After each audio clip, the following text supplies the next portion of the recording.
بسم اللہ الرحمن الرحیم۔ السلام علیکم۔ زیادہ تر فیملیز، بزنسز، کمپنیز اور قومیں کیوں تباہ ہو جاتی ہیں؟ کیونکہ وہ ڈیڈ ہارس پر کام کرتی رہتی ہیں، اسی پہ محنت لگاتی رہتی ہیں اور ناکام ہو جاتے ہیں۔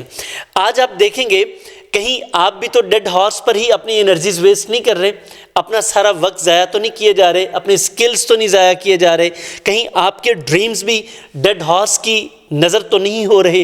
اگر آپ اس سے بچنا چاہتے ہیں تو اس ویڈیو کو مکمل دیکھیے۔ میں آپ کو یقین دلاتا ہوں کہ یہ دیکھنے کے بعد آپ اپنا محاسبہ کر سکیں گے۔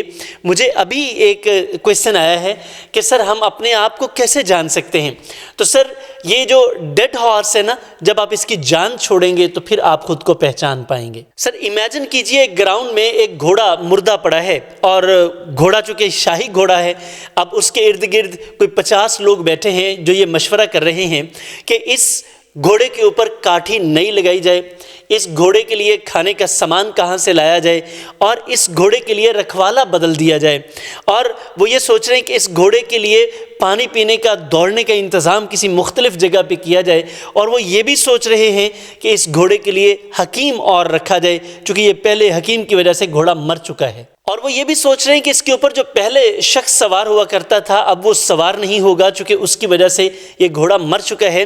پھر وہ یہ بھی فیصلہ کرنے کی کوشش کر رہے ہیں کہ اس گھوڑے کی رفتار کو کیسے بہتر کیا جا سکتا ہے، اور وہ کوئی ایسا نقطہ نظر نہیں چھوڑ رہے، کوئی ایسا زاویہ نہیں چھوڑ رہے جس کے اوپر وہ گھوڑے کا مطالعہ کر نہیں پا رہے۔ اور پھر انہوں نے ایک پوری فورس ترتیب دے دی ہے جو کہ گھوڑے کی موت کی وجوہات کا پورا مطالعہ کرے گی۔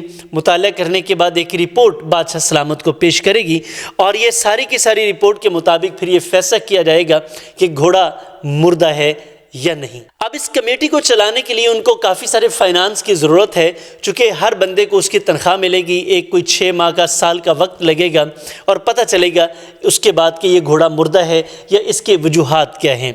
اب یہ پورے فائنینسز اور اس وقت تک جتنا بھی پروسیس ہو چکا ہے، اس سارے سے میرا سوال آپ سے ہے، کیا وہ گھوڑا زندہ ہو جائے گا؟ یقین آپ بھی کہیں گے کہ وہ گھوڑا زندہ نہیں ہو سکتا۔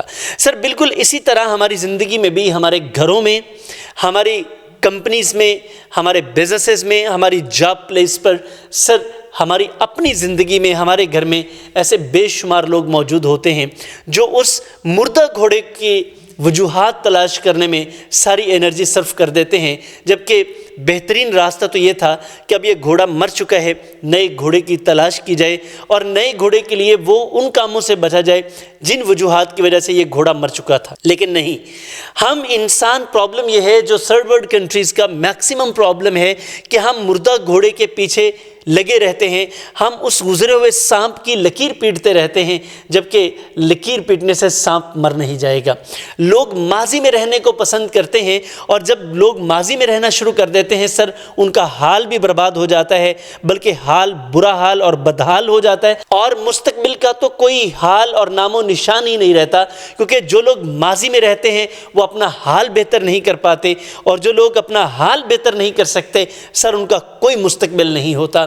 تو سر اگر آپ بھی اس طرح کے کسی مسئلے کا شکار ہیں تو آج سے ہی اس مردہ گھوڑے پہ بحث چھوڑیں، آپ نیا گھوڑا خریدیں، نیا مقصد سیٹ کریں، اپنی زندگی کو شروع سے شروع کریں، اپنے آپ کو پہچانیں۔ سر اپنے آپ کو ضائع نہ کریں، کیونکہ جب آپ اپنی انرجیز، اپنا وقت اور اپنے سکلز ویسٹ کر بیٹھتے ہیں سر، وقت دوبارہ کبھی لوٹ کے نہیں آتا۔ آپ کی اس وقت جو بھی عمر ہے، میرا آپ کو چیلنج ہے، آپ ذرا اپنے بچپن میں جا کر دکھائیے نا۔ اگر آپ 20 سال کے ہیں تو سر آپ 15 سال ہو کے دکھائیں، آپ 45 سال کے ہیں تو سر مجھے آپ 18 سال کے بن کے دکھائیں۔ آپ نہیں کر سکیں گے۔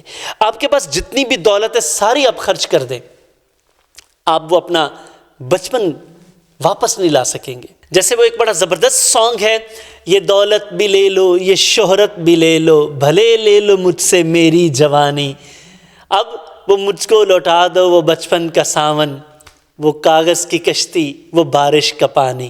تو سر یہ جو بچپن ہے یہ آپ کا لوٹ کر نہیں آئے گا، جیسے یہ بچپن لوٹ کر نہیں آئے گا سر، اسی طرح آپ کا جو سکلز کا ٹائم ہے، جو انرجی ہے سر، یہ کبھی لوٹ کر نہیں آئیں گے۔ اس لیے don't waste your time, energy and your dreams. Sir اپنے آپ کو پہچانیے، آگے بڑھ جائیے اور یقین کیجئے ہر وقت جو بھی وقت جس وقت بھی آپ کو سمجھ آ جائے sir that is the ripest time اور رائٹسٹ ٹائم، یہی وہ بہترین وقت ہوتا ہے جب آپ اپنے آپ کو ٹھیک کر سکتے ہیں۔ سر اگر آپ کہیں پھنسے ہوئے ہیں، دقت ہے، آپ نہیں نکل پا رہے تو کوئی مسئلہ نہیں ہے، یہ نمبر آپ کی اسکرین پر آ رہا ہے، یہ میرا ہی نمبر ہے، آفیشیل نمبر ہے، آپ اس پہ رابطہ کریں۔ ہم نے 6 ہیلتھ کلب شروع کر رکھا ہے، ہم آپ کو جہاں بھی آپ پھنسے ہوں گے وہاں سے نکال لائیں گے اور آپ کو آپ کی پہچان کروا کے اس سفر پر چلا دیں گے جس کے بعد آپ انشاءاللہ صرف ترقی کے راستے پر آگے ہی جائیں گے، مڑ کر نہیں دیکھیں گے، اور کامیابی، خوشحالی، ترقی آپ کا نصیب ہو جائے گی۔ تھینک یو ویری مچ، ملتے ہیں آپ سے نیکسٹ ویلاگ میں۔